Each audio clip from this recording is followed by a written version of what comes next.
সালাতে দোয়া কবুল হয়। সালাতে দোয়া কবুলের তিন জায়গা।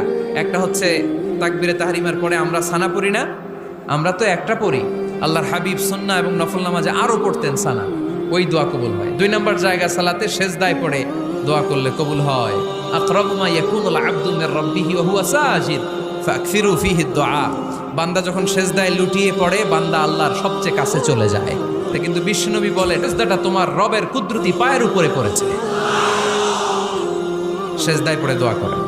সালাম ফিরানোর আগে বিশ্বনবী দোয়া করতেন, লা ইউসাল্লিমান্না আহাদুকুম হাত্তা ইয়াতাআওয়াযা মিন আরবা'a।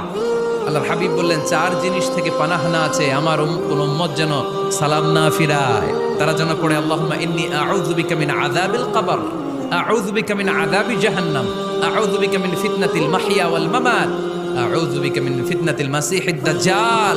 আল্লাহ কবরের আযাব থেকে বাঁচাও, আল্লাহ জাহান্নামের আগুন থেকে বাঁচাও, আল্লাহ জীবন